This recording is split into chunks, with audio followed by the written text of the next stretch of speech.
Pues muy buenas tardes, muy buenas noches a todos. Bueno, como mi compañera ya les mostró, muchas gracias. Yo voy a hacer de nuevo una introducción un poco más formal acerca de qué es la transversal y un poco la introducción. Bueno, nuestro evento de hoy se llama Perspectiva Histórica y Actual del Cine LGTB con David Moragas. Muchas gracias, David, por venir. Gracias por atender a nuestro llamado Claro, a gràcies esto. a vosaltres i a tots, Bueno, y al totes. público también lo agradecemos muchísimo. Bueno, vamos a empezar un poquito como contándonos qué es la transversal, ¿no? Bueno, la Transversal Cultura es una asociación cultural LGBT que nace de la necesidad de hacer, pues, y producciones, conocer a la gente de todo el mundo cultural LGTB. Pensamos que es un nicho que no estaba totalmente desarrollado y la transversal lo que quiere es mostrar todas esas facetas, todas esas versatilidades que tiene pues la asociación. Entonces hemos tenido en otras charlas otras personas del mundo del travestismo. Hemos tenido también charlas con gente del mundo literario. Tuvimos a este chico, si lo conocéis por allí, Sebastián Purtell.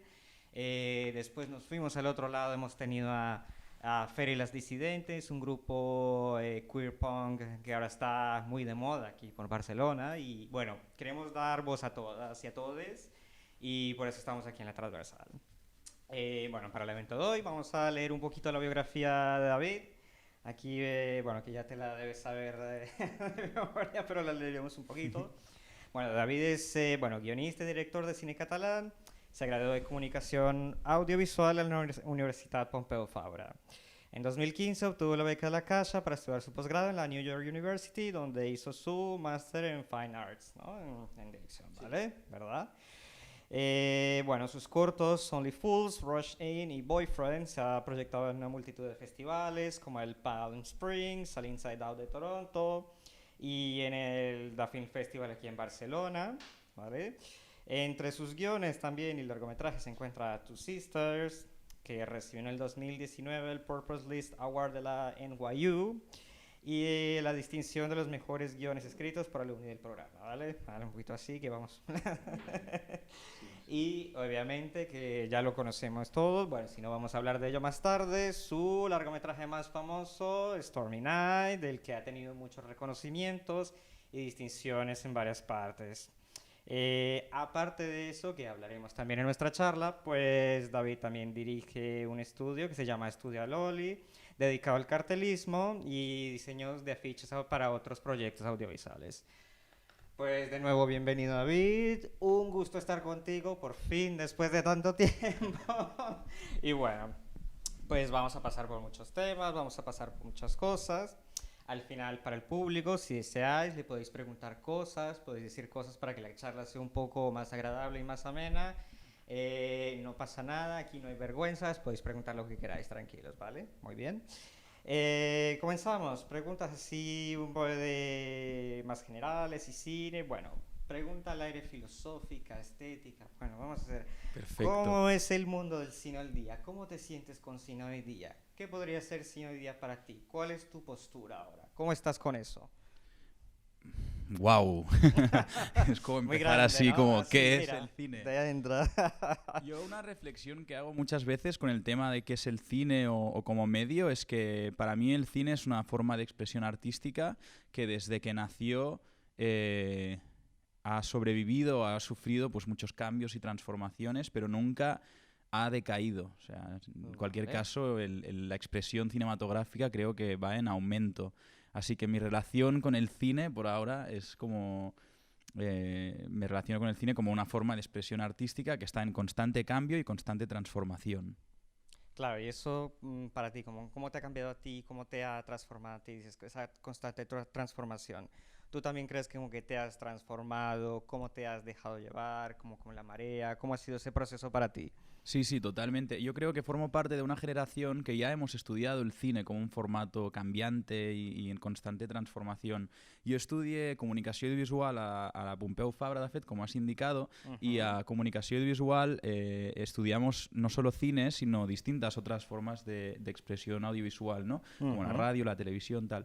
Y ahí ya se nos instauró mucho esta noción de que esta idea más como hermética del cine, bueno, pues tiene sus excepciones y es como digo, muy flexible. Claro, claro. Y después estuve en Nueva York, estuve 3 años y ahí complementé la formación haciendo un máster de dirección. Y en Nueva York también tuve esta sensación de que ya no estábamos estudiando un medio clásico tradicional como entendemos el cine, ya tenía la sensación de que estaba estudiando otra cosa, que también llamábamos cine, pero ya era como otro medio. Entonces, a nivel personal, tengo la sensación de que trabajo en una industria muy actual, muy cambiante y en la que es necesario pues estar siempre muy pendiente de hacia dónde va y cómo evoluciona. Yo hablo una Genial. barbaridad. Si en algún momento quieres No, no. preguntar. Precisamente, eso es lo que nos encanta. Aquí hablamos, seguimos la charla, aquí nos falta el café, lo que sea, aquí hay todo menos. Vale, Aquí vale, no es hay que ningún si no... problema. Pero córtame si No, hablo no, demasiado. no, no. Nos encanta. Bueno, te cortaré, pero no te preocupes. Bueno, siguiendo en la lista de preguntas un poco de... Bueno, hemos visto muchas de tus entrevistas y te preguntaban como que que si te sientes incluido en ese movimiento del nuevo cine catalán, que te catalogan ahora muchos periodistas o muchos críticos, que no es como esa nueva ola fresca que hay del cine catalán. ¿Tú cómo te sientes como no sé si decirlo etiqueta, porque suena un poco feo, pero con esa distinción?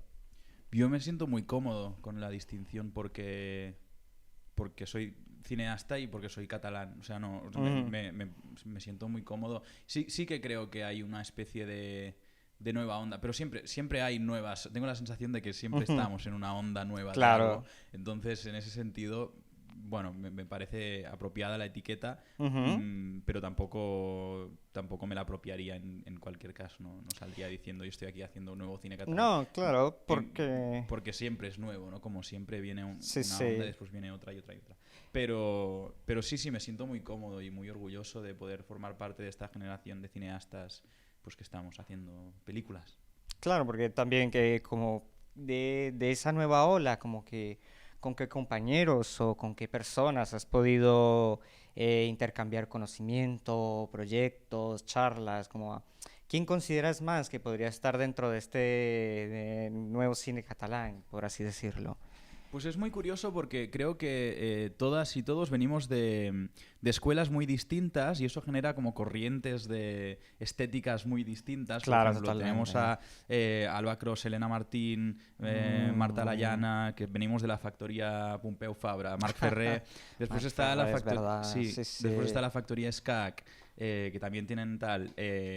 o sea que bueno, que sí, que vendría a ser pues toda esta generación. Pero con quien tengo, inevitablemente, con quien tengo más afinidad Ujú. son con mis compañeros y compañeras de clase. Con Alba, con Elena.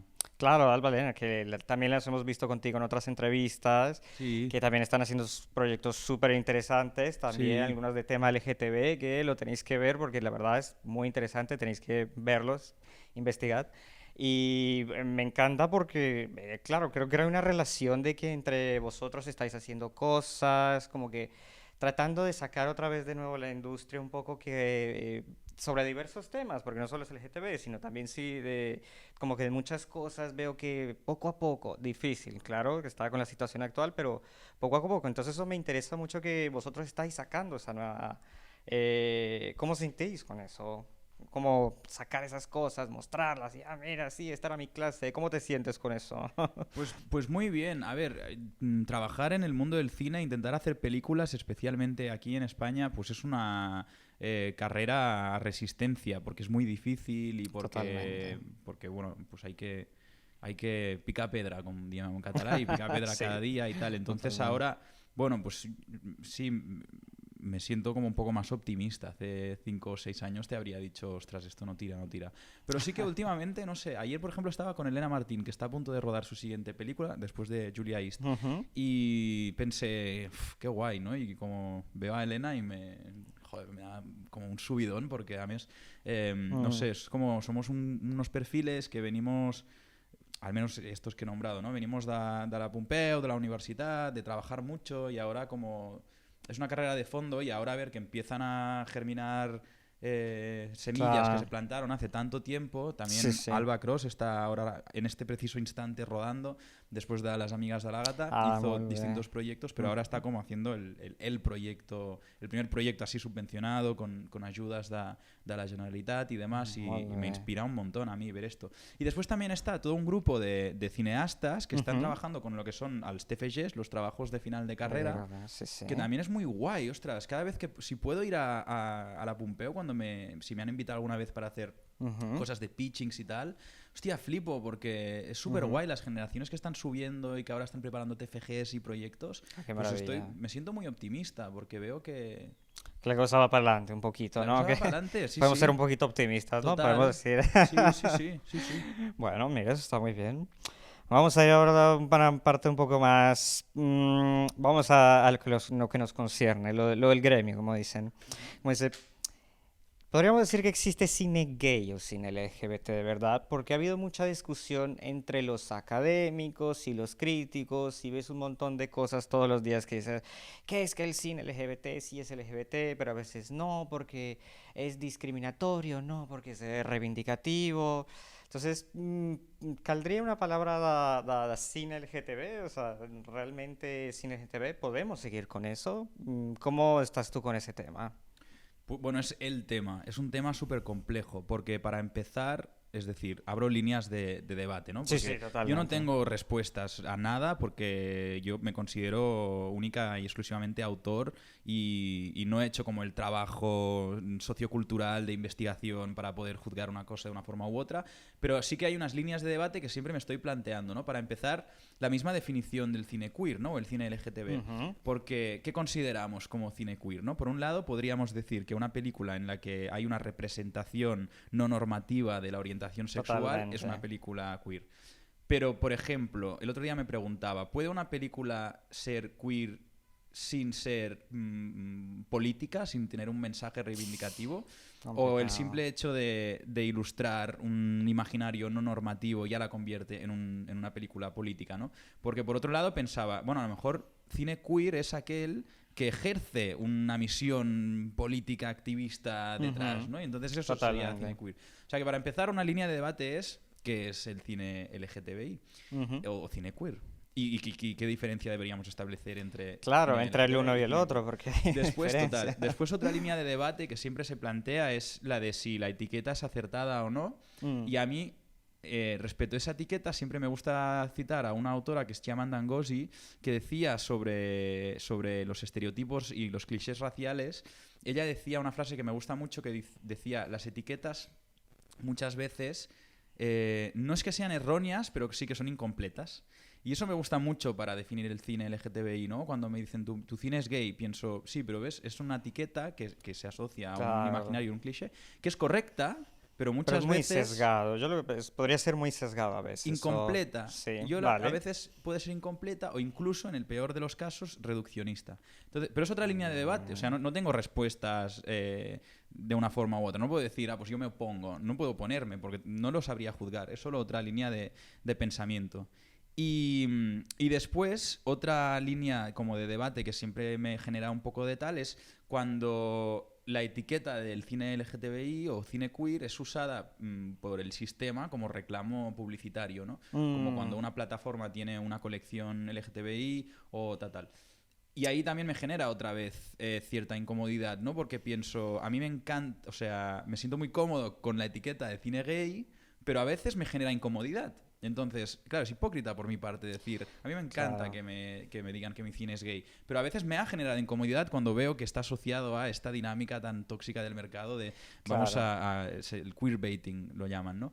Es Totalmente. otra línea de debate, así que bueno, podría expander en estas líneas mucho, pero No, bueno, así abrimos los temas. no, es muy interesante que utilices todo esto de que hablas del queerbaiting, muy asociado al pink capitalism y todo esto del capitalismo rosa, Ujú. todo esto para lavar imagen acerca de la comunidad LGBT como tal. Y claro, el cine totalmente no es ajeno a ello y claro, está plagado de estas cosas, que los estereotipos, a veces lo que la gente piensa que es el cine LGTB es dos chicos o dos chicas haciendo prácticamente una porno, Ujú. porque la gente cree eso, ay, es una, bueno, es ya cine LGTB, y y hay que ampliar, ¿no? Como ese paradigma de, no, mira, cariño, pasa esto, es algo mucho más grande, es mucho más, tiene que ver con muchas cosas, con lo social, con lo político, con diversas situaciones. Y claro, entonces ahora lo que tú dices, que se está asociando mucho con que, uy, mira, soy gay, y esto es una película gay, y soy gay, y todo es gay. Entonces, claro, es muy corto, ¿no? Entonces eso es lo que creo que debemos de profundizar y ver un poquito. Y que creo que también, digamos, en tu línea de temas tratas de abrir eso, ¿no? Como de que vamos a abrir un poquito más la, la brecha, ¿no? Sí, eso sí. Sí, sí, sí, la verdad es que sí. Yo, mira, siempre cuento una anécdota que es cuando hice el primer corto que tuvo un recorrido de festivales comercial, que era Only Fools Rush In. Ese fue el primer corto Mm, al que me presenté a festivales. ¿verdad? Y me acuerdo que de las primeras selecciones fue un festival en Toronto, que es el Inside Out, que es un festival que organiza la misma organización que se ocupa del Toronto Film Festival, pero este está centrado solo en contenido LGTBI. Y yo me acuerdo, porque esa fue la primera selección en un festival así como de clase A, pero de temática LGTBI. Y me acuerdo, fue la primera selección, y me acuerdo pensar, bueno, pues vamos allá, ¿no? Como a ver qué pasa. Y habíamos proyectado el corto para todo tipo de audiencias, y yo de verdad que la primera vez que sentí que el público estaba respondiendo al corto como de la forma que yo había pensado cuando lo estaba escribiendo, Totalmente. fue en ese festival. A ver, espera, me he perdido. Creo que estaba contando, estaba relacionado Tranqui. ¿cuál era la pregunta? Creo que estaba relacionado con el hecho de esto, ¿no? De la Sí, de la discriminación discriminación, positiva, sí, claro, de que, pero como que a veces es favorable, o considerarlo. sea, es favorable, que a veces es necesaria. Claro, claro, en ese sentido, claro, ni todo es negro ni todo es blanco, ¿no? Correcto, Entonces hay un poquito de todo. Lo que pasa es como es, no, no tanto posicionarse, sino ver cómo lo que tú haces sirve y comunica algo, ¿no? A las otras personas, que más o menos yo creo que eso es una de las metas del cine, es tratar de, esta es mi visión y comunicarte algo que yo veo a través de un medio. Entonces, bueno, en ese sentido, digamos que, como yo vuelvo y repito, me repito mucho, muchas veces, como que tú has venido haciendo eso mucho, como que mostrar diferentes etapas y etapas muy personales tuyas, que lo discutiremos más tarde, pero pasaré, seguiremos un poco con la dinámica de, para que sigamos un perfecto, sí, poco. sí, sí, sí. También dentro de cine LGTB tenemos muchas referencias, tenemos muchas cosas, entonces vamos a abarcar un poco de lo que es el tema histórico, vamos a abarcar un poco el tema político, vamos a abarcar un poco España, cómo se referenció todo en el exterior, todas las cosas. Entonces, bueno, primero vamos a hacer un poco, vamos a ver lo que hay afuera. Entonces, me parece muy curioso una entrevista tuya te hablaron de que si se podría hacer cine con un iPhone, con una cámara X, con no sé qué. Y te pregunto por un caso muy específico que te conozco, que es esta película Tangerine, que es una historia de... narra la historia de una prostituta transgénero que tiene muchos problemas y ha sido muy aclamada por el público. Y fue totalmente grabada en su totalidad con un iPhone 5, que es muy curioso. Y la gente dijo, ¿cómo van a grabar todo con un iPhone 5? Y le editaron y salió maravilloso. Y ha estado en muchos festivales. Y hay mucho la crítica de, podemos hacer cine con pocos recursos, con muchos recursos. Casos como este que dices, wow, se desdibuja todo lo que hemos pensado de que una producción tiene que ser una cosa enorme y resulta que, mira, con tres iPhones lo logramos. ¿Cómo estás con eso? Bien, creo que lo que decía en esa entrevista, porque la película es maravillosa, por cierto, la recomiendo La un recomiendo yo montón. también, es buenísima Además la es Tangerine. muy divertida. Lo que decía en esa entrevista es que a mí una noción que me parece un poco problemática es cuando se dice que el cine se ha democratizado porque los avances tecnológicos permiten que cualquier persona haga cine. Mm, Decía que eso era problemático porque yo me acuerdo cuando estaba en la universidad que decían, es que puedes hacer una película con un iPhone. Y yo decía, hombre, a ver, esto no es verdad, porque una película no es solo...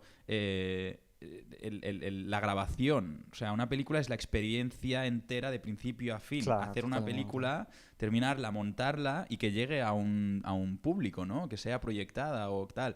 Entonces me parecía un poco tóxico esto de, mira, hicieron una película con una reflex y pensaba, Pero ¿por qué entonces yo hago una reflexión y no pasa lo mismo, ¿no? Por ejemplo, en el caso de Tangerine, hay una estructura industrial muy potente detrás. Estaban los hermanos Duplass produciendo. Había toda una estructura de industria muy potente. Entonces, claro, yo creo en la democratización del cine, pero también creo que a veces es una noción un poco tóxica, sobre todo para las personas que empiezan o están estudiando o tal, cuando te dicen... Tienes un iPhone, pues puedes hacer una peli. Es como, bueno, un momento. Esto parece algo que se han inventado personas que ya tenían unos privilegios y ahora como se esconden detrás de esta democratización. Claro, Pero totalmente. Bueno, vamos por ahí. Pero por mí sí que... Pero para mí, o sea, por supuesto que es cine, absolutamente. No, totalmente. Claro, es abrir como un poquito la brecha también. Se puede hacer esto con estos recursos. No solo en cine, sino en otras áreas culturales también, que decimos que el artista es artista porque solo ha pasado por una academia o porque lo dijo tal o lo dice quién o el crítico lo dijo. Y resulta que no, podemos hacer muchas más cosas. Y en un medio como es el cine, yo creo que mucho más, que podemos comunicar y podemos estar mucho más cerca de la gente en ese sentido. Entonces, más que todo para educar. Yo siempre digo el sentido de educar principalmente a la gente, que es lo que falta ahora un poco. En ese sentido, nos vamos un poco de que volvemos un poco a lo de que era lo de cine LGTB, una cosa que más que todo aquí en España, creemos que se ha visto es un poco que es el absurdismo, como que esa cosa bizarra que tiene que ser el cine LGTB y somos como, bueno, sí, se puede caracterizar por eso, para el que consuma mucho o consuma poco, es una cosa que vemos que mucho en los artículos académicos o en las críticas o en los periódicos hemos visto últimamente que, claro, es que el cine LGTB tiene que ser el absurdismo total. ¿Qué tanto estamos de acuerdo con eso? O sí o no, no lo sé. ¿Pero hablas de algún caso concreto? Ahora me he perdido. No, en general, que dicen que casos como bizarros, absurdos, un tipo Eloy de la Iglesia, un tipo así Almodóvar, que esa es la única visión que hay de como un poco de cine LGTB. Y, podríamos cambiar eso. Tú, dentro de lo que tú haces, absurdo, no absurdo. Claro. Sí, es verdad que en España tengo la sensación de que a veces nos falta un poco de trabajo por hacer, pero otra vez, esto es una opinión personal que no se basa en un estudio sociológico o antropológico, porque no soy.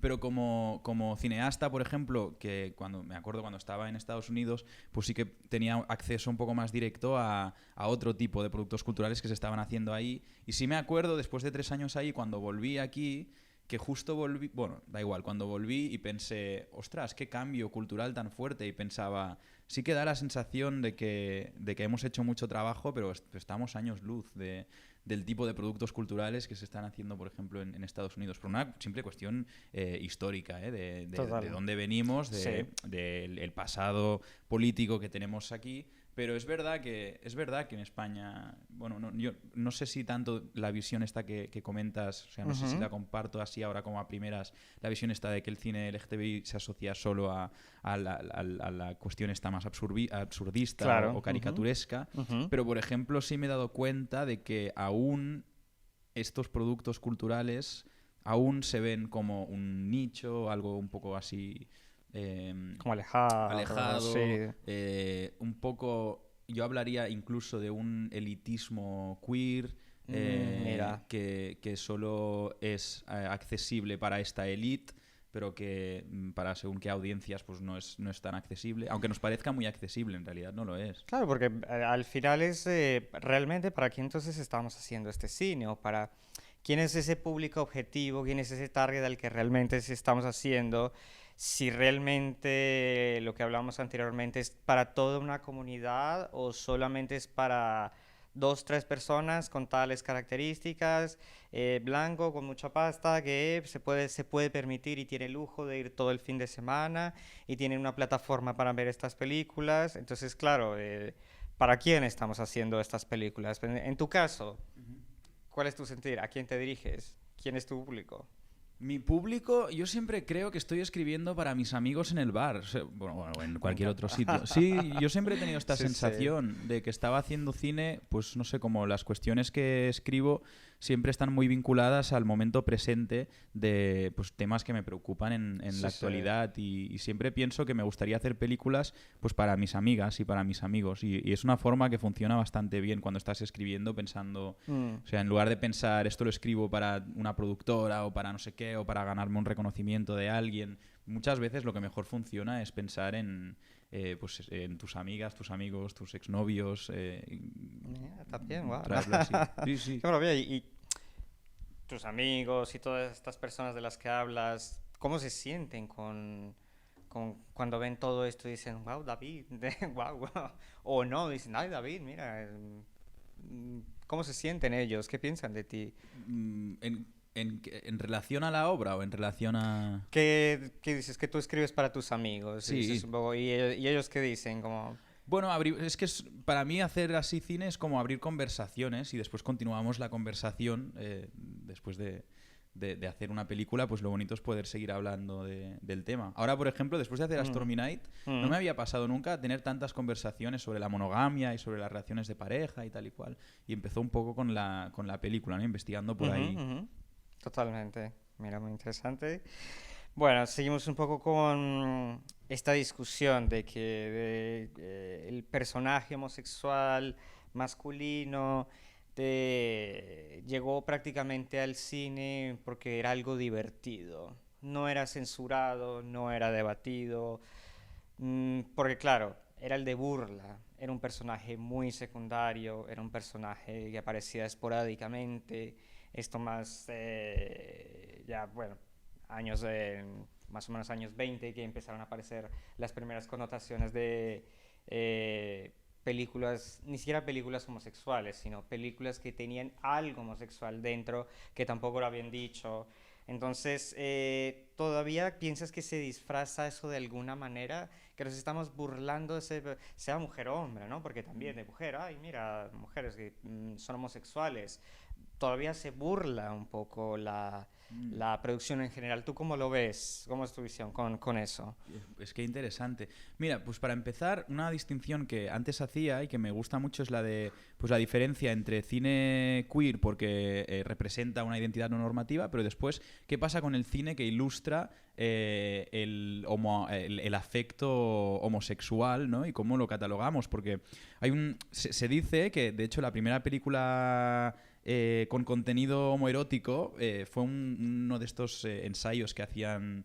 bueno, este era de Edison concretamente, cuando estaba probando y haciendo experimentos así fílmicos, Ujú. y grabó a dos marineros bailando, porque cuando empezaron a hacer pruebas de cine, pues intentaban rodar objetos muy que se movieran mucho, ¿no? Con mucho movimiento. Y grabó a dos marineros que están como bailando así. Creo que es un clip que está en YouTube, creo que se puede buscar poniendo como marineros gays o algo así. First film, gay dancers o algo así, aparecen. Y es Sí, muy sí, bonito sí. ese tal. Pero es verdad, y entonces lo que pasó es esto, ¿no? Que alrededor de, pues antes de la censura, a principios de 1900, lo que decías tú, principios de años 20, Ujú. empezaron a hacerse estas producciones en las que efectivamente, ¿no? El perfil mayoritariamente eran hombres gays, se usaba como elemento cómico, ¿no? Como gag, incluso. Claro. A lo mejor sí que parte, para responder a la pregunta, a lo mejor sí que Ujú, parte ujú. de esta tradición sigue vigente hoy. Porque, bueno, al final es una mercantilización del estereotipo gay que funcionó entonces y Totalmente. funciona ahora. Yo tristemente sí creo que aún hay películas que sí que se aprovechan Claro. de esta mercantilización del estereotipo. Vale, en ese orden de ideas, que hablando de películas antiguas, primeros referentes, vamos a nombrar uno que creo que, bueno, a mí personalmente me encanta la temática, me gusta muchísimo, que es de 1919, que se llama Diferente a los demás, de Richard Oswald, que fue una de las primeras películas que realmente se le dedicó una temática, ya no hablamos de LGTB como tal, sino homosexual, que os leo un poco el resumen, que es la historia de dos chicos, un chico más joven y un chico más grande, que es un virtuoso del violín, que se acerca a este para que le dé, no me acuerdo si es que, que le da como clases y se enamoran. Entonces el padre del alumno empieza a dudar de esta relación, le empieza a decir que, bueno, en esa época le decía que "Hey, el violinista no es una buena, una buena profesión", lo digo por experiencia también. Y, y también porque había un personaje, como que el antagonista era un personaje que los vio y como que los chantajeaba y los denunciaba, pero al final era como una enseñanza y al final pues es una película con un final feliz en el que, bueno, vive el amor, vive todo, pero claro, es muy raro ver en esta época que haya de esta clase de filmes y más con una connotación positiva, porque lo que hemos visto a través de la historia es que, claro, siempre el personaje homosexual, gay, lesbiana, transexual es trágico, o su final es trágico. Entonces es curioso que uno es este primer referente como de cine LGTB que sea uno feliz, que sea positivista y que no lo hayan censurado. Entonces es curioso, ¿no? Es pensar, te hace pensar, wow, y hoy censuran muchas cosas Ya, ya.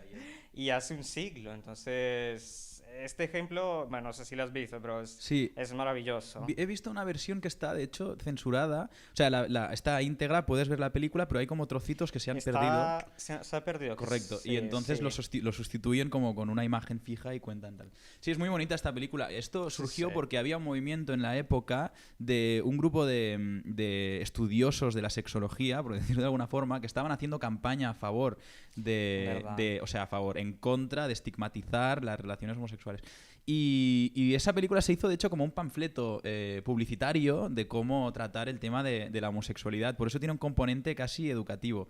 La película es dura, claro, porque ahí hay una relación rarísima entre maestro y alumno, Claro, y diferentes un poco edades y conflictivo. Sí, tal. sí. Sí, sí, que también, incluso Que esa de hecho, diferencia de edad era... fíjate, pero que una cosa que siempre me ha impresionado de esta película es cómo este argumento del profesor y el alumno, cómo ha trascendido, ¿no? Porque Todavía, es mucho, rarísimo, todavía. pero ¿por qué? No sé, y nadie lo cuestiona. Era lo mismo que otro de los referentes que teníamos para escritores de Muchachas de Uniforme, que es un filme alemán que fue censurado mucho durante el Tercer Reich, lo censuraron porque, claro, lo cuento un poco, que es la relación de una alumna y una profesora. Es una alumna que la envían a un instituto muy rígido y que, porque su madre murió y su padre era muy rígido, y bueno, le enviaban a este instituto y ella como consuelo, o las alumnas como consuelo, tenían esta profesora muy joven, y era la profesora más joven de todo el instituto, que al final termina como teniendo una relación con esta chica.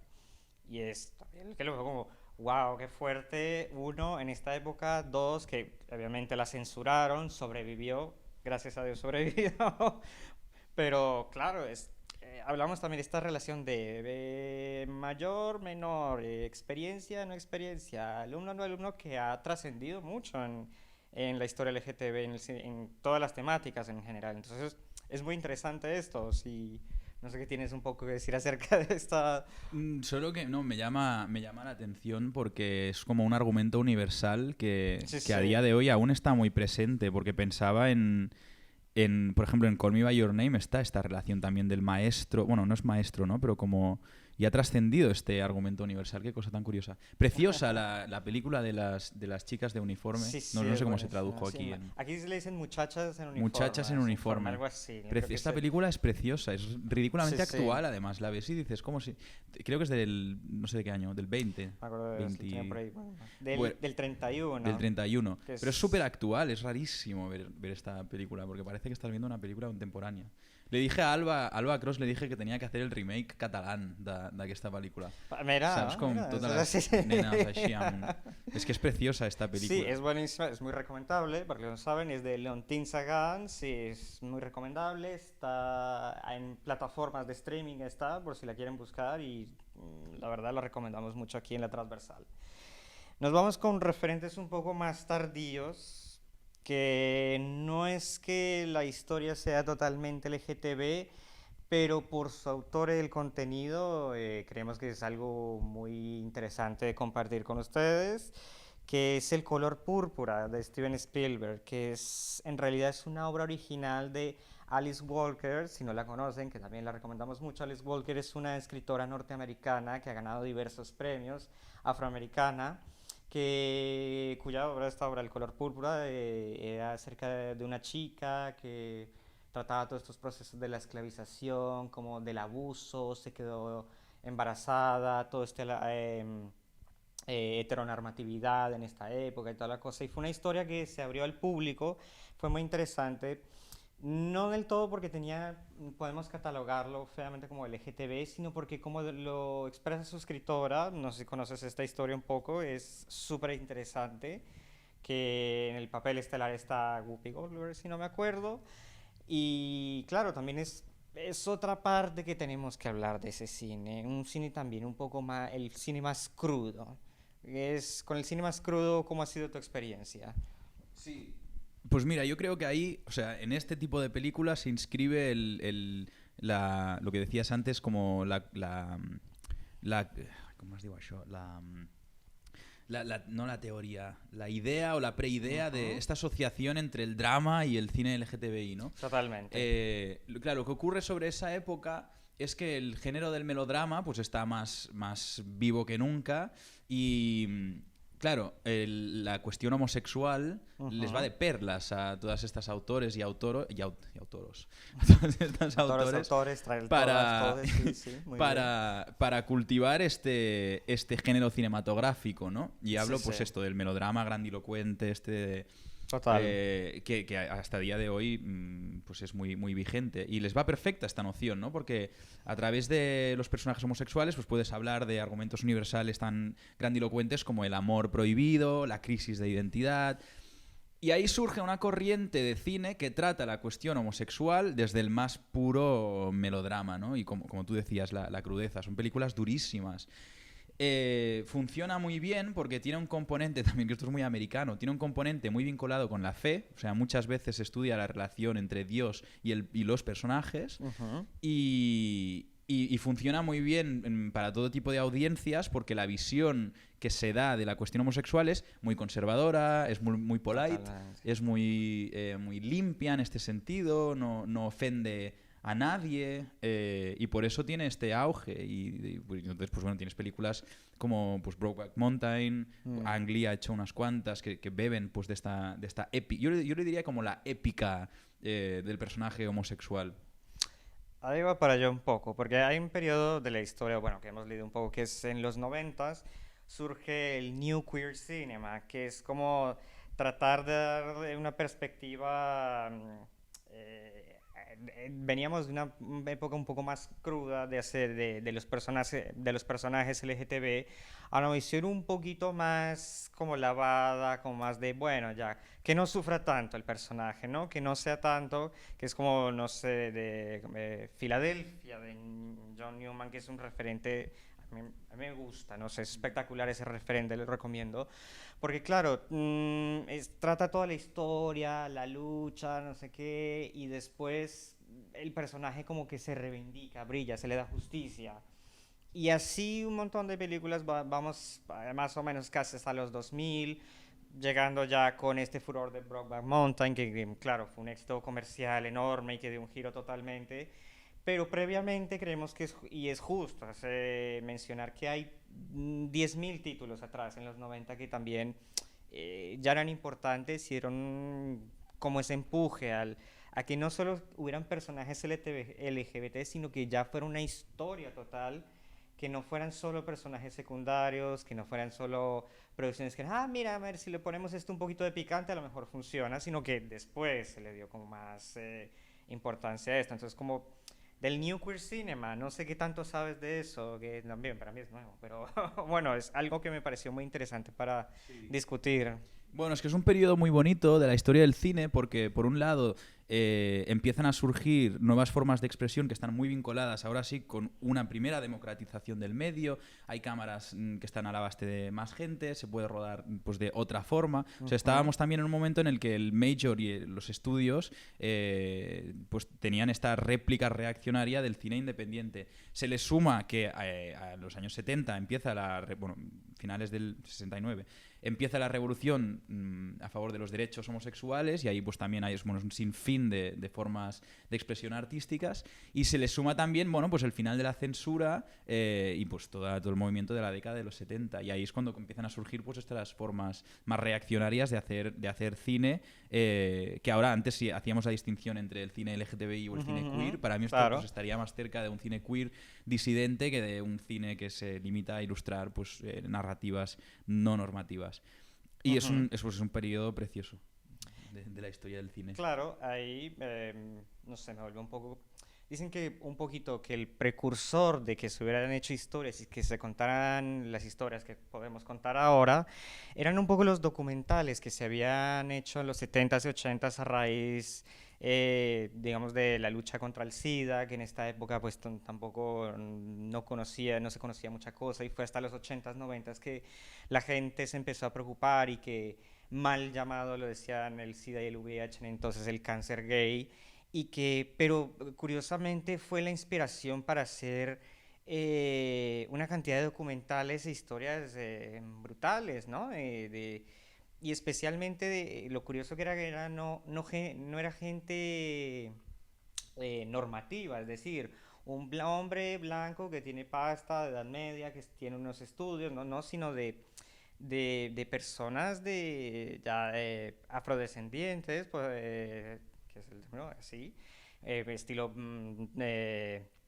Paris is Burning, cosas así, que empezaron a contar realmente cómo vivía el otro lado de la población, el otro lado de la gente, ¿no? Entonces, ¿cómo fueron para ti estos referentes de contar historias de otros lados muy interesantes? O sea, que empieza a salir también un poco, perdón, digo, el personaje transexual. El personaje transexual empieza a adquirir una connotación brutal en las producciones, tanto de documentales como de cines, como de series. Para ti, ¿cómo fue ese boom de explosión de que hay otras personalidades detrás que podemos hablar? Claro, pues de hecho fue muy bonito porque, claro, yo vengo de un pueblo de 1.300 habitantes, obviamente. Yo nunca había tenido acceso a estas películas. Y coincidió que a primero de carrera, estudiando comunicación visual, salgo del armario y empiezan a llegarme estos referentes. O sea, es como que todo vino a la par, ¿no? Porque hasta el momento yo a lo que sí había estado expuesto es a esta épica homosexual que decíamos, ¿no? Películas Claro. como Brokeback Mountain.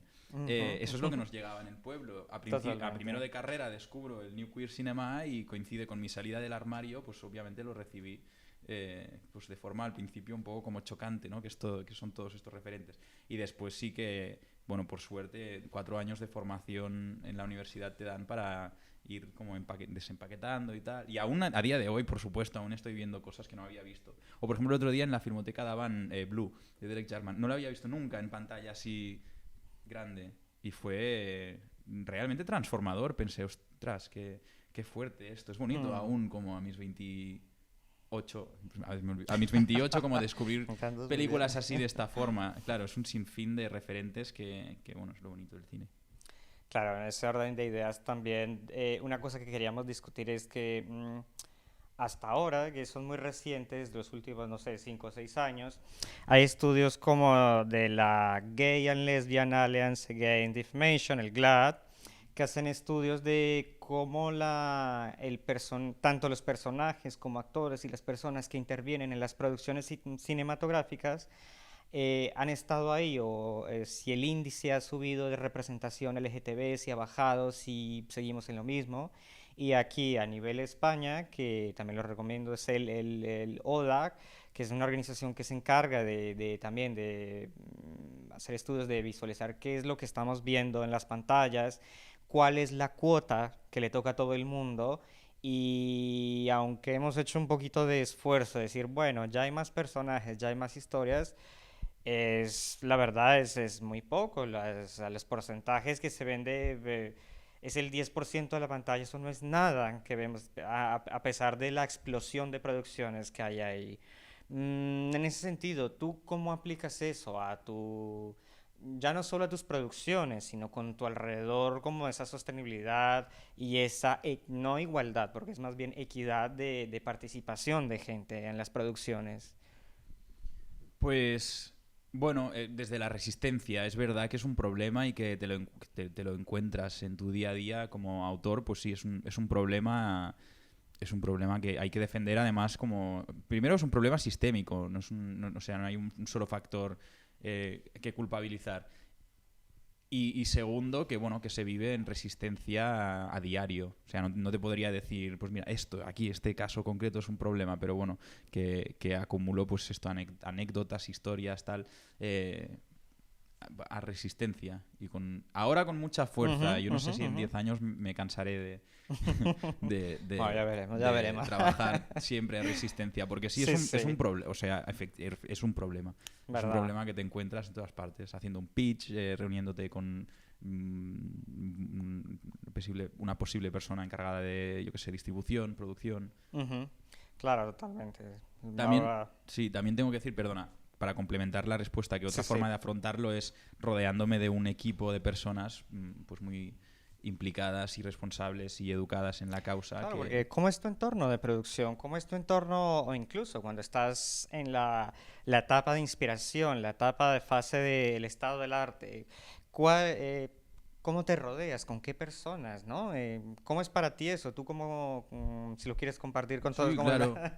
Claro, es que tengo mucha suerte porque trabajo con una productora que se llama Oberón Media, que Ujú, son pues, las personas que han producido a Belén Funes con La hija de un ladrón, ahora están haciendo su siguiente película, Jaime ujú, Rosales. Entonces, el equipo que tengo en Oberón, mi familia ujú. cinematográfica con la que Total, sí, sí, levantamos sí, proyectos, sí. son personas increíbles y trabajar con ellas y con ellos es una suerte y un privilegio que no puedo expresar con palabras porque realmente, pues, sin... ¿cómo decirlo? O sea, ellos operan desde un campo muy amplio, porque como productora no están ni especializados en contenido LGTB ni nada de esto, Ujú. pero están súper implicados con la causa y tengo pues mucha suerte de trabajar con ellos. Qué maravilla. Sí. Bueno, siguiendo un poco para que no Venga, se sí, nos sí. vaya un poco el Que tiempo, nos que si vamos no, por las ramas, claro. vamos por las ramas, pero hay muchas cosas de qué hablar. Nos vamos a ir allá al tema más un poco aquí local. Vamos a España un poco, vamos a hablar un poco de referentes históricos, el antes, durante, el después, que creo que ese es como el común denominador de que todos los productores tienen, a nivel no solo de cine, sino a nivel cultural. Y bueno, vamos a empezar primero por el referente que a mí más me encanta histórico de cine español LGBT, que es Mi querida señorita, que es es una historia bastante peculiar porque narra la historia de que supuestamente es una chica que, bueno, nació y llega a cierta edad y le notifican luego que ella vive porque no consigue marido, no consigue nada, es una chica muy correcta, pero que después se da cuenta, le dice el médico que es un chico y tiene que vivir con esta dualidad. Entonces, es muy curioso, si pueden verlo por YouTube, hay cortitos de esta película, es muy interesante. Pero eso no yo creo que no es lo más interesante de todo, sino que lo más interesante es que se grabó en época franquista, eludió todos la censura, todos los controles, y nos preguntamos hoy en día por qué todavía. O sea, entonces, no sé si para ti este referente te genera algo, este referente de como que, ¿qué es para ti? Porque nos sorprende que haya sido grabado en una época que, claro, Franco ya estaba por morir cuando salió esta película, pero igualmente nos sorprende a todos que haya surgido y haya seguido para adelante. ¿Tú por qué crees que pudo haber sido eso? Pues es una muy buena pregunta. A ver, yo creo que para empezar esto, que era el final de la dictadura, Ujú. después también creo que pues es una muy buena lección sobre cómo opera, ¿no?, el tema de la censura durante un periodo dictatorial, porque, claro, esta película venía de un autor muy reconocido, cuyo nombre no me acuerdo. No tengo el nombre porque lo tenía y Bueno, se me ahora mismo perdió. no me Sí, acuerdo, sí. pero sé que este director tenía una carrera ya muy, muy... No lo sé, No pero sé lo muy bien, no podemos lo sé, buscar. lo podemos buscar por ahí, pero lo tenía Bueno, por ahí. lo que quiero decir es que es una lección muy importante sobre cómo funciona la censura en una dictadura, ¿no? Claro, lo que Ujú, no puedes hacer es censurar todo, porque entonces se te ve el plumero, como quien dice. Y creo totalmente. que esta película, además, porque la vi hace muchísimo tiempo, pero me Ujú, acuerdo que era ujú. una película bastante simpática, que no era una película incómoda en ningún caso, que también tenía este componente un poco educativo, otra vez muy asociada a la épica esta de lo queer. em, entonces yo creo que sobrevivió a la censura, entre otras cosas, porque era incensurable en este sentido. Y porque, bueno, no estamos hablando de una película problemática en ningún caso, ¿no? Es Sí, como, sí. yo la recuerdo como una película muy simpática, muy blanca, que se dice en inglés. Claro, porque hablábamos, lo que te decía anteriormente, de tres periodos, como esta etapa oculta, todo tenía que ser oculto, los personajes tenían que mostrar el mínimo de representación o comportamientos gays que decían en ese entonces.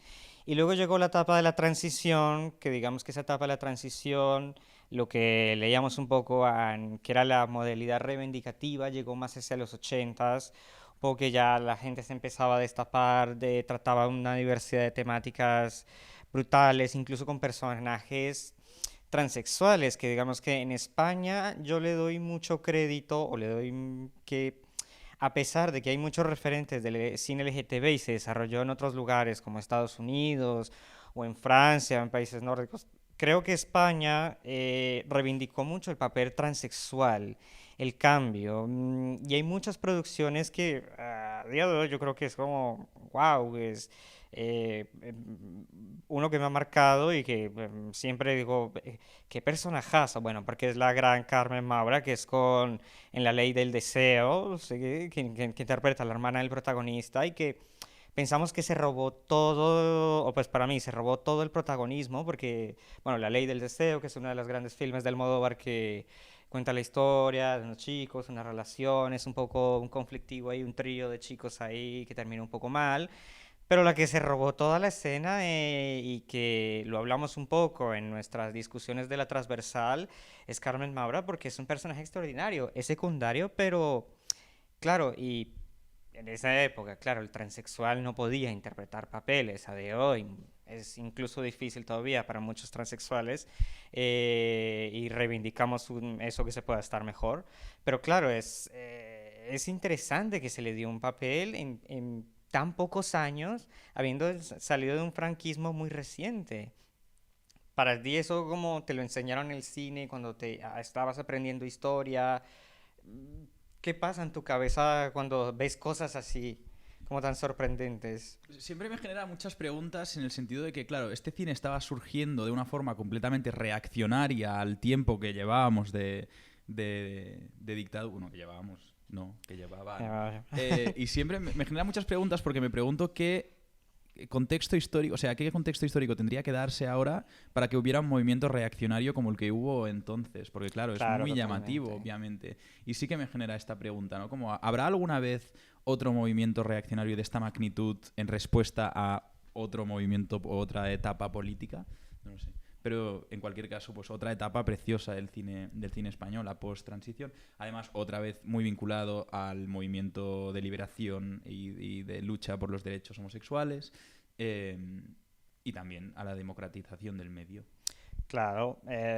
Otro referente que, bueno, que lo discutimos previamente, era que lo podéis encontrar también en plataformas online, que ya más a nivel aquí local, Barcelona, encontramos el cine de los 5 QKs. No sé si a alguien le dice algo el cine de los 5 QKs, si no les dice algo. Pues es un grupo de chicos muy interesante que hacía películas para ellos, totalmente bizarro, porque el contenido era bizarro, pero súper interesante, que empezaron a desarrollar sus filmes aquí, o sea, también en etapa de transición y que hasta ahora empezaron a aparecer documentales y material acerca de estos personajes que son súper interesantísimos, que es gente que ya tiene una edad ya muy avanzada, creo que algunos ya habían muerto si no estoy mal, y que nadie pasó muy inadvertido en el cine LGTB español y que hasta ahora se está reivindicando. O sea, son esas joyas guardadas que ninguno sabíamos que existían, pero que hasta ahora se le están dando reconocimiento y estoy hablando de hace 2, 3 años, que fue lo que entendí. Entonces, para ti, como que volver a redescubrir esas cosas está dentro de tu tarea también como cineasta, como que responsabilidad, como que volver a ver estas cosas e indagar para ver si hay mucho más de lo que nos imaginábamos realmente. Sí, total. Sí, además para mí es muy importante hacerlo desde la localidad, porque, por ejemplo, estos cineastas, las cinc cucas, Ujú. que en catalán cinc cucas son Sí, como, sí, sí, bueno, son como sí. cinco penes, ¿no? Los Como 5 penes, es verdad. y claro, es muy maco fer-ho es muy bonito hacerlo desde la localidad también, ¿no? Y ver qué referentes tenemos en casa, porque hay cosas muy interesantes. Estas películas son Totalmente. maravillosas. De hecho, pensé mucho en Marc Ferrer, que estrena en cines Corten, creo que la estrena esta semana, Sí, sí. que distribuye Filmin. Y pensé mucho en Marc Ferrer viendo estas películas, porque además la forma con la que las hacían, así como entre ellos, en plan, eran todos amigos y el tipo el tono, el humor, el tal, pues me recordó mucho. Y pensé, tengo que preguntarle a Marc si ha visto estas pelis o si los tenía como Claro, referentes, porque es porque además, divertidísimo. A mí me sí, parece sí, divertidísimo ver ya estos son cortos. increíbles y además son catalans, que es como siempre estamos buscando Claro, estos referentes claro, internacionales. es por eso lo decía mucho, porque claro, hablamos de cine español, pero cine en Barcelona ya se hacían Sí, cosas sí, y se hacían fuertísimo. cosas también maravillosas, que Chulísimo, súper chulo, claro, sí, con sí. una producción que era, claro, a lo mejor era muy amateur también, incluso para la época, para todo, pero que no se habla ahora. Entonces decíamos que volvemos un poco lo del principio de dónde está ese cinema catalán y pues lo recomiendo muchísimo porque en verdad empieza a hablar de personas, personajes que no se hablaba mucho, porque bueno, Ocaña ya era famoso en aquel entonces, pero a Ocaña se le vino a hacer una reivindicación también hasta hace, que 3, 4 años, que nadie sabía quién era realmente el personaje de Ocaña y cómo influyó toda una generación a nivel cultural, a nivel estético, increíble y que Ventura Pons le hace este homenaje y que yo lo veo como magnífico, pero ¿qué deberíamos hacer para rescatar estas cosas? ¿Cómo tú desde tu posición ahora podríamos volver a que no se pierdan estas cosas, que detrás había algo para que las siguientes generaciones sepan que uno importa, dos, esto existió y que debe prevalecer, ¿no? Entonces, ¿qué harías tú desde tu posición? Pues una cosa que aprendí en Estados Unidos es que ahí la inversión que se hace en promoción del audiovisual es muy grande. O sea, se invierte tanto en promocionar una película como lo que ha costado una película en algunos casos. Ujú. Y aquí, por ejemplo, sí que creo que se podría hacer un poco más de trabajo en promoción del audiovisual que ya tenemos y del audiovisual que se hace. Y aquí, por ejemplo, antes que hablábamos de mi otro trabajo, que es el cartelismo y el diseño gráfico, como me Eso vamos dedico a ver a... ahora Claro. también. Ahí, por ejemplo, me doy cuenta porque como cartelista trabajo para clientes pues, de todo el mundo y en Estados Unidos, por ejemplo, siempre se parte de unos presupuestos que es como, ostras, porque ya está en la forma como se concebe el cine. Una parte muy importante de hacer películas es la promoción de la Total. obra. Y aquí a veces sí creo que podríamos hacer un poco más de promoción de la obra. Pero no sé, lo digo como intuitivamente, si hubiera hecho el estudio Claro, totalmente. presupuestario de cómo se entiende. Pero creo que por ahí, por ejemplo, si queremos potenciar el cine local, pues la mejor forma de hacerlo, como la lógica directa dice que Sí, deberíamos invertir más en promoción. totalmente, en eso estamos todos de acuerdo. Vamos a pasar a una última parte que ya es, vamos a hablar un poco más de ti, tus producciones, tu vida más personal, un poco averiguar David Moragas, un poco, claro. Entonces, vamos a pasar un poco por lo que es obligatorio en todas tus entrevistas, que lo hablamos previamente, que era, hablamos un Soy poquito. gay. Aparte de eso, bueno, Sería no sé, divertidísimo que a media de entrevista me preguntas, ¿eres ¿cuál es tu gay? relación ¿Eres gay? con...? Aparte de eso, bueno, vamos a ir a un poco que es, bueno, ya sabemos que el largometraje más conocido que tiene David es Stormy Night, pero también tiene otras producciones muy interesantes como Detox. Y me encanta esto bueno, yo creo que esta pregunta ya te la han hecho 1000 veces. ¿Qué pasó con eso del blanco y negro? Un poco que ya sabemos un poco la respuesta a través de qué presupuestos, situaciones, pero es increíble ver que tanto Detox como Stormy Night, ¿por qué el blanco y negro ahí, no? Ya, he rodado muchísimo en blanco y negro. Yo creo que también, o sea, aquí, ahora hablando del corto y como de mi carrera, creo que hay una cuestión muy importante que es pensar en mi profesión como un periodo de aprendizaje. Es decir, Detox, por ejemplo, lo hice justo después de estudiar la carrera aquí en Barcelona y Stormy Night era mi proyecto de fin de grado en Nueva York, de proyecto de fin de máster. Y para mí también hay una cuestión con lo del blanco y negro que tiene que ver con empezar despacio, ¿no? Como cuando empiezas a hacer cine hay tantos factores que tienes que contemplar y uno de ellos es el lenguaje audiovisual propiamente. Entonces, empezar como con blancos y negros tiene algo de introductorio y que me parece muy, muy poético y además me parece muy orgánico empezar haciendo películas en blanco y negro porque bueno, es como tienes muchos instrumentos para contar una historia y una de ellas es el color, la composición. Entonces yo creo que ahora estoy pensando que creo que tiene que ver con esta noción de empezar poco a poco. Empezamos con una película de blancos y negros, con 2 personajes y una localización y vamos introduciendo elementos. La siguiente película va a ser en color. Claro, y no solo eso, que también decías en otras entrevistas o en otros escritos que hemos indagado un poco, que también es un reflejo, bueno, casi siempre es un reflejo de ti mismo, ¿no? Las historias que Stormy Night era, tú decías, soy yo escribiéndome y tú actuando por casualidad, que también decías que decías que cuando hiciste Stormy Night que fue actuar por casualidad, que uy, me tocó actuar a mí. Bueno, no era lo que tenía planeado, pero bueno, claro, muy reflejo de ti, o sea, explícanos un poquito más de eso. Pues sí, a ver, lo que ocurrió con A Stormy Night y el hecho de que actuase yo es que yo había escrito el guión y el guión efectivamente era como una conversación que había tenido conmigo mismo, pero recortando impresiones de amigas y amigos con los que había hablado mucho de este tema. Entonces el guión lo tenía pensado para... pensaba, esto será una obra de teatro o algún tipo de creación de esta magnitud.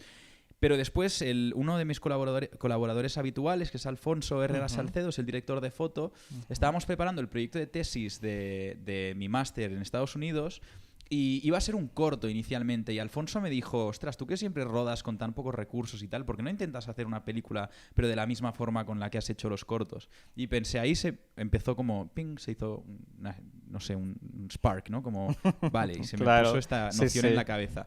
Y después pues tenía el guión de A Stormy Night y pensé, bueno, a lo mejor esto es una película, tal, y empecé a pensar en formas de hacerla. Nos presentamos a, pues esto, laboratorios de guión, laboratorios de producción, tal. Nunca nos cogieron a ninguno.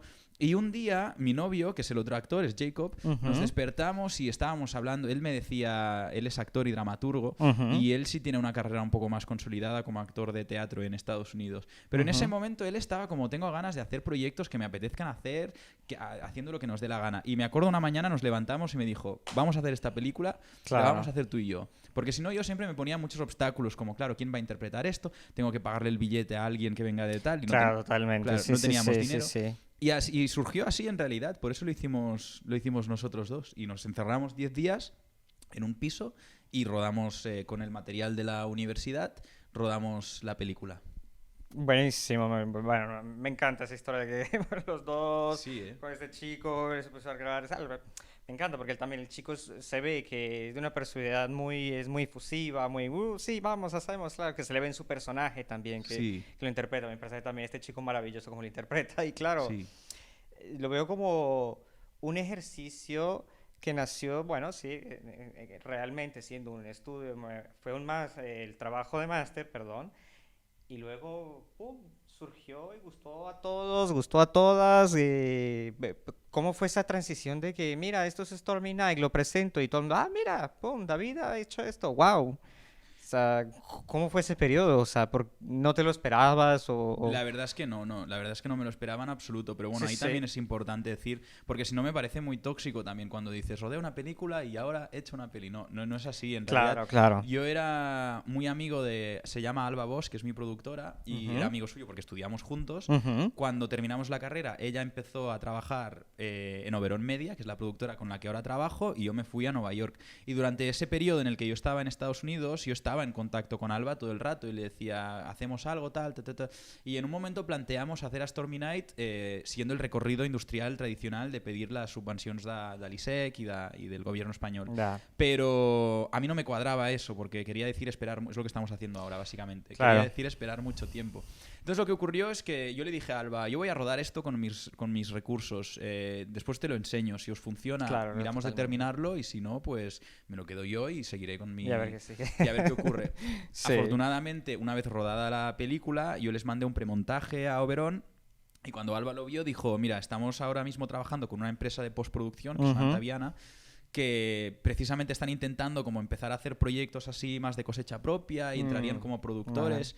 Y si te parece bien, podemos construir a Stormy Night a partir de una triple producción entre David Moragas, Oberón Media y Antaviana, que es la empresa de postproducción.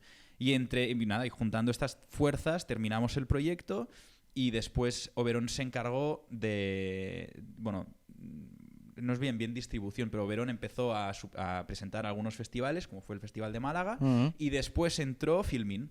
Filmin entraron como distribuidores oficiales de la película, que eso fue una suerte increíble porque Claro, totalmente. Filmin ha supuesto el principio de mi carrera. También después distribuyeron Detox, el corto. Ujú. Sí, sí, sí. Y, Me gusta. y entonces, nada, ya presentamos en Málaga. Bueno, ocurrió esto de una pandemia, no sé si lo has oído, lo de un confinamiento que nos tuvo Que encerrados algo que durante creo, se me hace escucharlo, no lo sé, creo, pero bueno, creo que nos sí. pilló esto de una pandemia, que ahora Sí, ya no sí. me esto ya no sé qué es de la Ya. pandemia. Pero Estamos bueno, así todos. cancelaron Málaga, o sea, cancelamos el Festival de Málaga, Sí. tuvimos que posponer 3 veces la estrena en cines, fue un año difícil, pero bueno, pero al final pues estrenamos y fue divertidísimo todo el proceso. Claro, porque ahí iba que una de mis preguntas era como que después de tu llegada a Nueva York, ¿cómo te acogieron? Pero yo veo que ya tenías una acogida por parte de personas que tú ya conocías.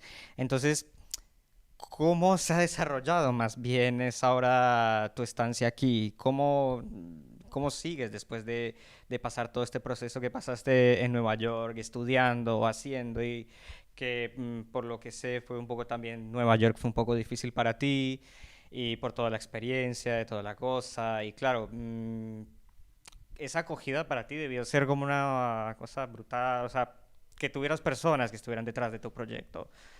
Sí, es decir, sí, por un lado, pues me sentí mucho más acogido cuando volví a España que cuando estaba en Nueva York, porque Nueva York Total. es una ciudad bastante hostil y ahí Ujú. eres uno más de cientos, ¿no? Aquí al menos, pues, bueno, había hecho una carrera, venía con un máster en Estados Unidos que pues, se valoraba positivamente y tenía una Sí, sí. primera película. Lo que pasa es que tristemente tengo que decir que lo que veían a ser luchar por mis proyectos y tal, pues sigue siendo un poco lo mismo, ¿eh? O sea, estoy aún como pues no es que de repente vuelves y ya está, ya tienes una carrera. No, me está costando una barbaridad y vivir del cine es prácticamente imposible aquí en España.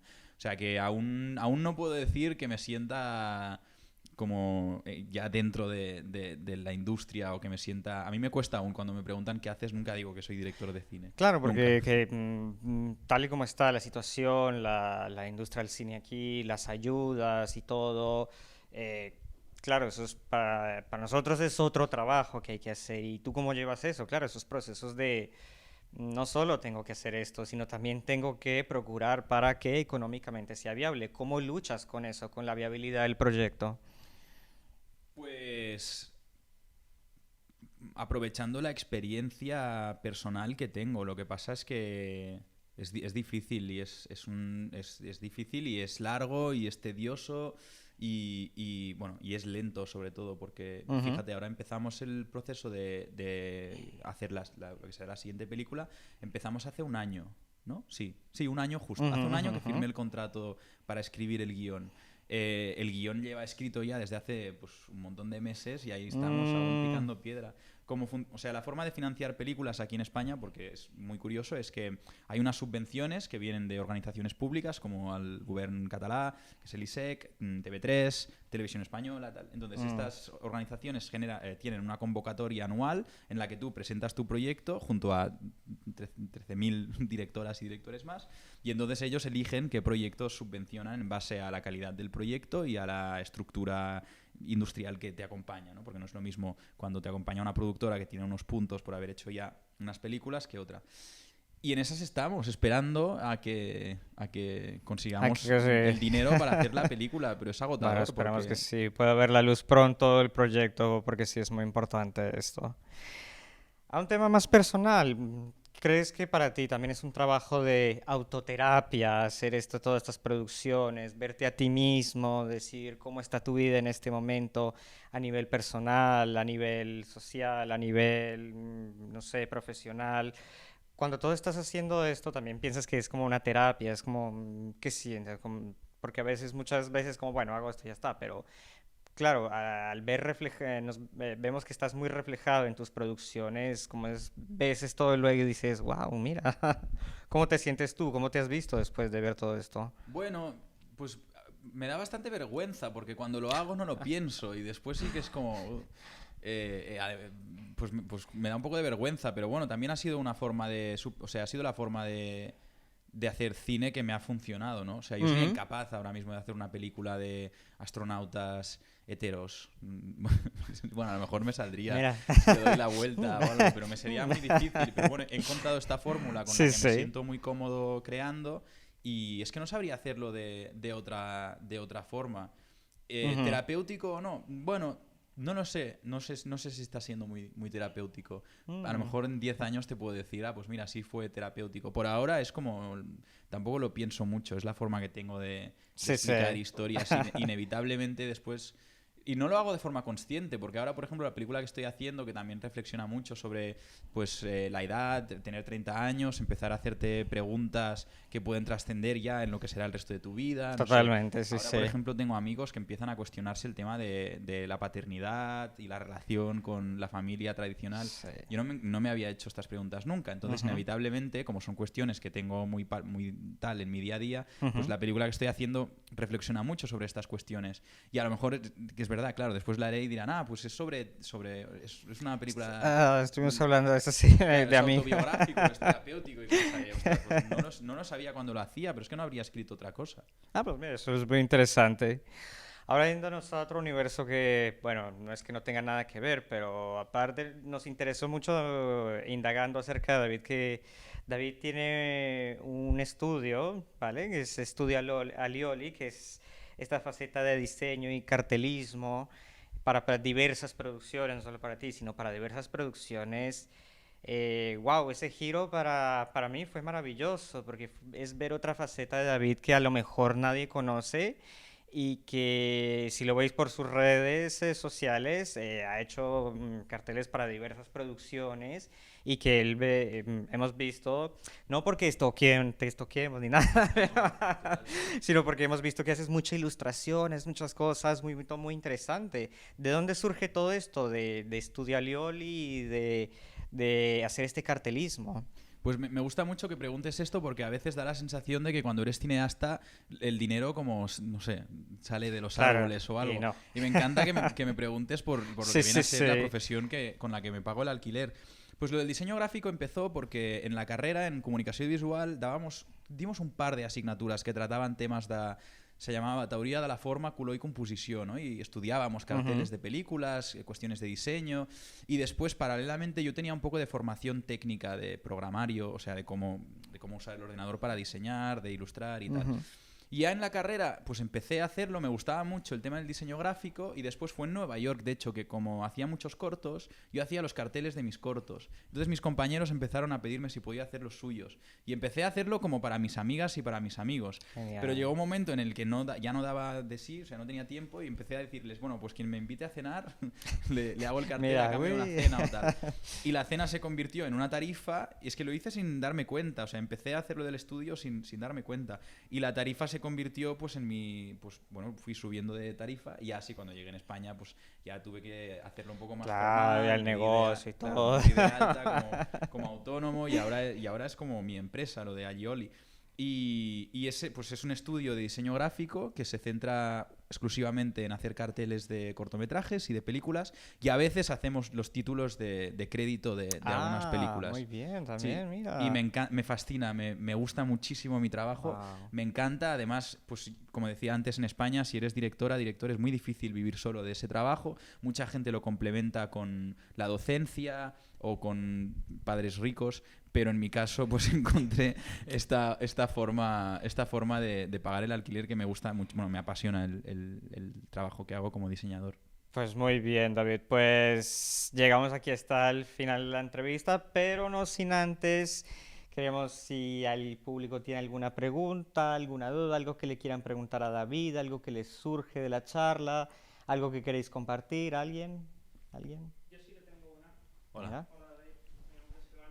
Hola, Iván. Yo soy economista, o sea que mi pregunta va un poco más por esto que empezabas, o sea, la formulé al principio de tu entrevista y fue evolucionando a medida de que fuiste hablando, con lo cual he ido anotando más o menos a ver si puedo expresarla correctamente. Hablabas al principio de cómo la industria está utilizando este capitalismo rosa como reclamo de marketing genérico, poco. Eh, eh, Tú como director de cine y al ver las películas como reflejo de la sociedad al fin y al cabo, ¿en qué punto colocarías justamente estas películas financiadas por este capitalismo rosa como movimiento político reivindicativo? Qué buena pregunta, qué guay. Pues muchas gracias por tu pregunta. Mira, para empezar, o sea, una cuestión que es muy importante es cómo está cambiando el sector ahora, ¿no? Como el audiovisual cada vez se consume más en plataformas y menos en salas. Y eso lo que ha generado es que existe una fragmentación del mercado mucho más abundante que antes, porque bueno, antes estaba la fragmentación. Lo que pasa es que cuando hacías una película, la película se iba a una sala comercial, el objetivo era que fuese cuanta más gente posible. Entonces tenías que hacer productos culturales que gustasen a todo el mundo. ¿Qué pasa? Que con la llegada de las plataformas, y cada vez hay más, lo que buscan las plataformas es fidelizar a un tipo de cliente de tal forma que ese cliente vaya a esa plataforma concretamente porque ahí va a encontrar el contenido que le guste a ella o a él. Entonces, eso lo que genera es esta fragmentación del mercado, ¿no? Cada vez tenemos series más específicas y tenemos plataformas que parece que hasta se abanderan de estos nichos, ¿no? De estos mercados. Estoy pensando en A3 Media, por ejemplo, ¿no? Que tienen el RuPaul, que tienen la Veneno, que tienen a los Javis, bueno, tenían a los Javis porque creo que ahora se han independizado. Entonces, este fenómeno, claro, tiene una dualidad. Por un lado, tiene la parte como de discurso, ética negativa, como decíamos antes, cuando se asocia al queerbaiting, que hay que reconocer o que hay que tener presente. Por otro lado, a mí siempre hay una cosa del sistema que me gusta mucho, que, o sea, el capitalismo en sí es un sistema horroroso, pero yo siempre he pensado o siempre he entendido que la forma de combatir el sistema es...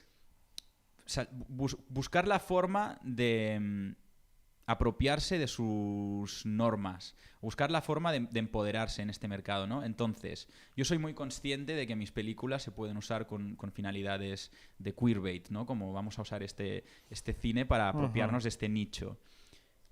Pero para mí esto también, o sea, es la puerta para mí para hackear el sistema, ¿no? Porque entonces es como, vale, perfecto, pues voy a aprovecharme de este tirón para introducir y para hacer mis películas, ¿no?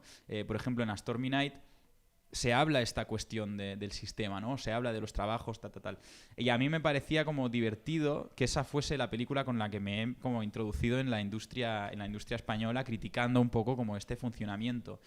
Otra forma de afrontar esta cuestión es desde la disidencia máxima, ¿no? Como desde la disidencia absoluta, que también me parece muy válida y me parece otra forma como de hacer política importante como ecosistema. Tienen que existir todas. Yo personalmente lo que estoy intentando es esto, ¿no? Como buscar qué trampillas puedo hacer aprovechándome de este glitch en el sistema para introducirme y para aprovecharme.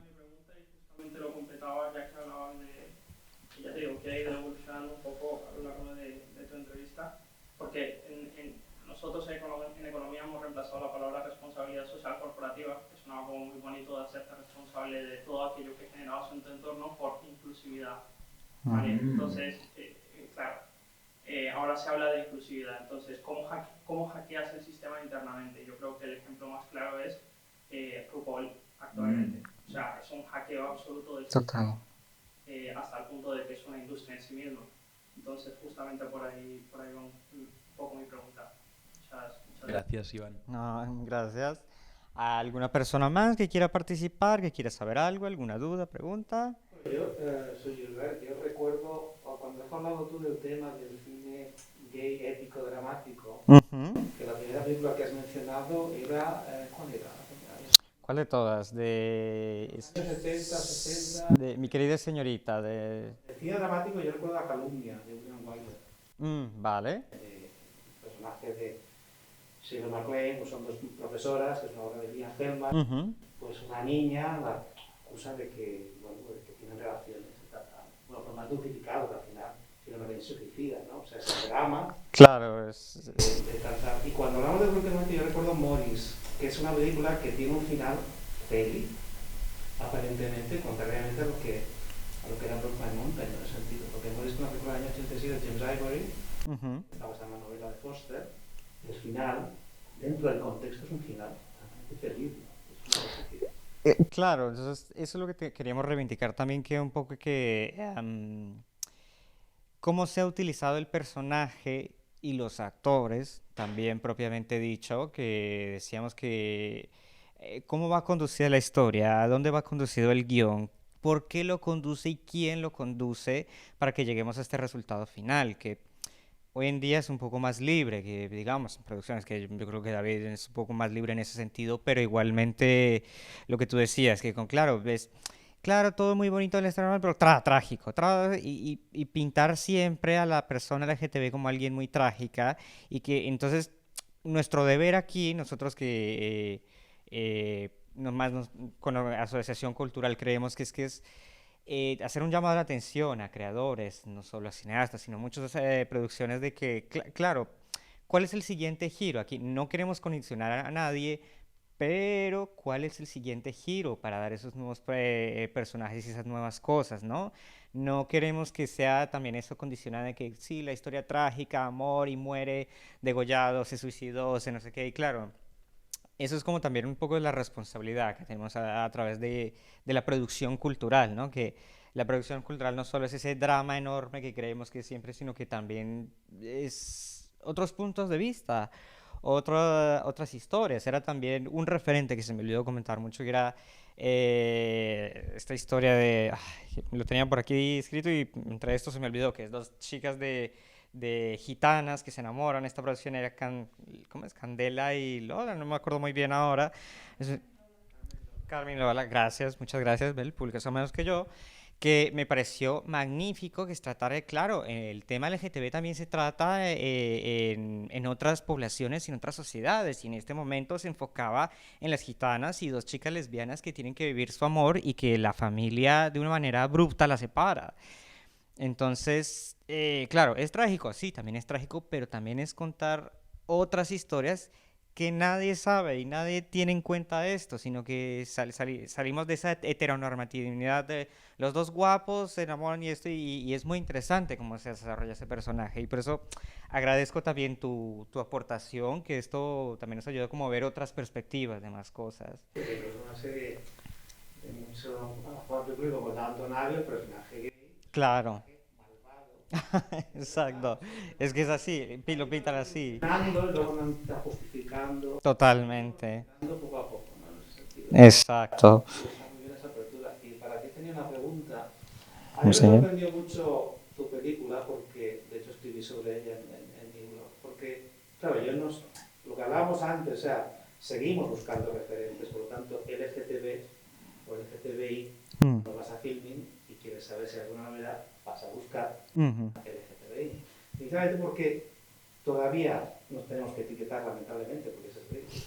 Y eso creo que va a tardar mucho tiempo. Total, sí, es así. Y más todavía con esta corriente que hay por la sociedad y tal, ¿no? Ujú. Entonces yo encontré la película Stormy Night, Ujú. una película gay, una película que pueda tener un interés en conocer una historia. Y a mí me sorprendió la madurez, ¿no? En ese sentido, porque claro, una ópera prima, que a la vez formalmente tan bien hecha y un guión tan bien estructurado y tal, y a mí me sorprendió mucho la película. Entonces a partir de ahí digo, ya sé que era este tío, digo, puede ser muy interesante, ¿no? Sí, Yo ya totalmente. sabía que hace un año que ya estabas con el proyecto de tu segunda película y yo siempre pensaba, ¿y cuándo va a llegar? Y veo que todavía va a tardar un poco, ¿no? Entonces mi pregunta es si realmente a nivel de subvenciones, a nivel de esta cola, se distingue el hecho de que sea una historia LGTBI o no, y que pueda tener menos posibilidades de obtener una subvención precisamente por ese hecho. Porque al fin y al cabo las subvenciones se dedican a hacer dinero y el cine es un negocio. Totalmente. Claro, el público todavía, aunque Call Me By Your Name y Brokeback Mountain han ampliado mucho este tema, pero sigue siendo un sector reducido. A mí me extraña, sinceramente, que haya tan poca gente hoy aquí. No, no, tranquilo. Hubiera más gente en ese sentido, ¿no? Porque a veces hablamos mucho de reivindicaciones, pero cuando hay actos que hablan de temas que nos pueden interesar, a veces la gente no está... Claro, voy a dejar que primero responda David y Sí, después... es que, claro, es que es muy difícil de decir, o sea, a mí me cuesta decir en qué en qué momento es más difícil subvencionar la película por según qué cuestión. Me cuesta mucho también porque muchas veces la homofobia a la que nos encontramos, este tipo de discriminación no es tan obvia, ¿no? Como no es que alguien diga, no, porque esto no nos interesa, tal. Lo que pasa es que lo que sí puedo decir con certeza es que sale en todas las conversaciones que tengo con mis productores. O sea, en todos los momentos tiene que salir el tema ay, porque es una película gay o porque no sé qué. Sin juzgarlo, ¿eh? Porque no es que digamos, o sea, no es un juicio que hacemos, pero sí que a veces agota mucho esta cuestión, ¿no? Como de, yo qué sé, hacemos o por ejemplo, el tema es que esto es de risa. En España se hacen muchos laboratorios de desarrollo de proyecto, que quiere decir que tú inscribes tu proyecto y entonces durante una semana pues vas a o un festival o un mercado tal y ahí desarrollas el proyecto, ¿no? En plan, te dan tutorías de guión y sí. Y en la productora de Noverón decimos que es como un running gag, que nos reímos cada vez porque te crees tú que yo me he presentado, esto no es broma, me he presentado como a 50 laboratorios de estos, no me han cogido a ninguno, solo hubo un laboratorio en Barcelona, que es el Protagonizal Fire, exacto. Sí, el del Fire, lo vi, sí. Que está únicamente, exclusivamente centrado en desarrollar proyectos de temática LGTB, que sí que seleccionaron el proyecto. Y con Oberón no lo juzgamos así directamente. O sea, obviamente nunca hemos dicho, esto es homofobia, no lo decimos así. Pero siempre sale esta cuestión en algún momento, ¿no? O sea, siempre sale como esta cuestión, siempre sale, ¿no? Y el simple hecho de tener que hablar de ello ya es agotador y es humillante, a decir verdad, porque bueno, cansa, ¿no? Siempre como tener que estar defendiendo la causa y es decir, no es que canse, es que como se tiene que hacer a resistencia, inevitablemente ya hay días que te agota, ¿no? Ya, totalmente. Pero bueno, a ver, es que dentro de lo que cabe es que no puedo quejarme porque también tengo el privilegio de poder estar, el mero hecho de poder estar como ya presentándome a estas subvenciones y tal, eso ya es un privilegio. Hay mucha gente que querría ya entrar en el proceso de pues asociarse con una productora y hacer el proceso. Pero sí se vive desde la resistencia y sí es duro, porque a veces también creo que con mis compañeras y compañeros cineastas que pertenecen a colectivos minoritarios, a veces queremos hacer como que somos fuertes y resilientes, pero al final del día también es como, hostia, ¿por qué este cineasta hetero haciendo esta película de explosiones y tal tiene este nivel de producción y tal? Que no, o sea, que tiene que existir bueno, esto también. Pero sí que inevitablemente el simple hecho de tener esas conversaciones ya es agotador. Pero bueno, que aquí seguimos. Y que se hará, la película esta saldrá. No, a ver, tampoco llevamos un año, que es natural, llevar un año de desarrollo y lo que nos queda de 2022. Ojalá podamos rodar en 2022. Después hay otra opción que ahora es como empezamos a tantear, que es muy interesante, que es que las plataformas en España empiecen a hacer contenido original, o sea, contenido propio de largos también. Y de repente, pues bueno, surge la posibilidad de qué pasa si en lugar de hacer una película subvencionada con subvenciones públicas, viene una plataforma y te dice, pues mira, yo te doy todo el dinero, te olvidas de las subvenciones, te olvidas de los Goya, pero hacemos Netflix Originals, ¿no? Esta es otra cuestión. Que al final es lo que quieres llegar al público, lo que tú quieres es llegar al público finalmente. Tiene pros y contras y hay que valorarlo, pero al final... Total, también, claro, eso es que existe. Lo que decíamos antes, ¿no? De aprovecharse del sistema. Si de repente viene una empresa megalómana de estas y te dice, te doy todo el dinero para que puedas hacer tu película y la puedes rodar ya mañana, ¿qué haces, no? En una situación así, como... respetas el sistema y el teixit cultural del país y esperas a que lleguen todas las subvenciones, o te vendes al diablo y haces una película con Netflix. Pues es un dilema, bueno, un dilema, es una cuestión a la que pues estos días le doy muchas vueltas. Muy bien. Gracias por la pregunta. ¿Alguna otra pregunta, comentario? Claro, dime. Hola. Gracias por la respuesta. Y me interesó mucho las dos últimas preguntas y sobre todo la cuestión de lo de hackear el sistema. Y quería, no sé, pensar de si es posible realmente hackear el sistema, porque al menos desde mi perspectiva, yo lo que veo que sobre todo consumo, pues eso, plataformas como has dicho, cada vez que Netflix intenta o hay un proyecto de intentar hacer algo de TV, series sobre todo, películas también, pero siempre, y se ve como un intento de realmente hacer un cambio y otro tipo de representación, acaban siendo canceladas, acaban incluso, aunque haya un público que es mucho, obviamente, y no va a ser un gran público mainstream, pero así hay un público fiel, no sé, yo veo que hay una tendencia a como no desarrollar esos proyectos y sobre todo en la evolución de Netflix, que han comenzado como algo muy fresco, con muy de nuevas narrativas, pero ahora cada vez como que se está normalizando más. Y realmente quería saber qué opinas sobre si a lo mejor es perspectiva mía, si piensas que eso está pasando y si como espectador sientes que hay ahora mismo un panorama de series y películas que realmente interesan al público, si el público real, no sé, yo a veces me siento como espectadora que estoy esperando a que salga algo mínimamente de TV y me tengo que conformar y tengo como que tragarme cosas que a lo mejor no me apetece porque se nota cuando Netflix está haciendo algo que es capitalismo, o sea, al menos yo lo noto como espectadora. Es como, bueno, me lo trago porque estoy desesperada y ya está. Y lo que te quería preguntar es si ves que de verdad se puede hackear el sistema y hay una posibilidad, o si estamos condenados al cine de autor, porque cuando veo cine de autor sí que veo buenas películas. Carmen y Lola es impresionante. Pues yo comparto tu impresión. A mí también me pasa, que muchas veces me frustra un poco el tipo de producciones a las que pues aspiro conectar o las que tal, y después termino un poco frustrado. O sea, comparto contigo esta sensación un poco agridulce, pero también me he dado cuenta de que yo creo que sí se está produciendo un cambio, aunque sea lento, pero yo tengo la sensación de que sí se está produciendo un cambio importante. Entonces soy optimista, también porque tengo que serlo, porque ahora tengo 30 años y bueno, tengo 28 años, si no soy optimista ahora, pues dejaría de hacer cine. La cuestión, o sea, pero comparto contigo esta frustración, solo que con esta pincelada un poco optimista de que intuyo cambio. La cuestión de la dualidad entre cine de autor y cine comercial también es muy interesante, porque es verdad que desde la autoría a veces tienes una libertad creativa que el cine comercial no te permite.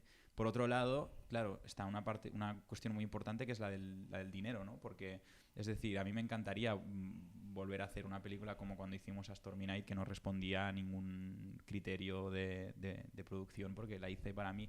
Pero después, al final del día, es verdad que ostras, que necesito dinero para vivir, y pienso, pues si ahora de repente, me lo invento, pero si de repente llega Netflix y me dicen, pues mira, nosotros te daremos el dinero para que hagas tu película, claro, es que entre pagar el alquiler así o no poder pagar el alquiler, pues pensaría, pues me sumo al carro, honestamente. O sea, es feo, queda un poco feo que lo diga, pero bueno, de algo tenemos que comer. Pero sí me frustra esa dualidad, ¿no? Como por qué el cine de autor goza de esas libertades que después se capan cuando entras en el sistema.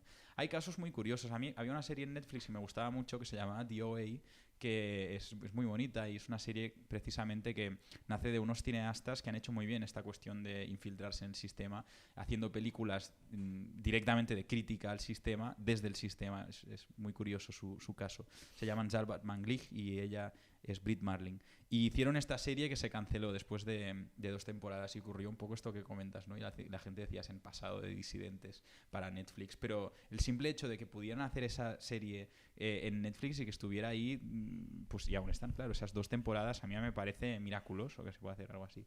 Así que por ahora soy optimista, pero bueno, a ver qué pasa. Pero por ahora soy optimista. Vale, chicos, creo que ya por tiempo lo dejamos aquí, pero bueno, muchísimas gracias a David. Gracias a vosotros, Porque gracias ha a ti. sido una oportunidad increíble de conocerte mejor, de conocer otras facetas tuyas, otros proyectos y bueno, por aquí lo dejamos y muchísimas gracias al público por haber venido, asistido, venir hasta aquí. Ya para nosotros eso pues nos honra mucho y muchísimas gracias. Y bueno, esperamos verlos en próximos eventos de la Transversal. Pues un aplauso para David, por Gracias. favor. A ver.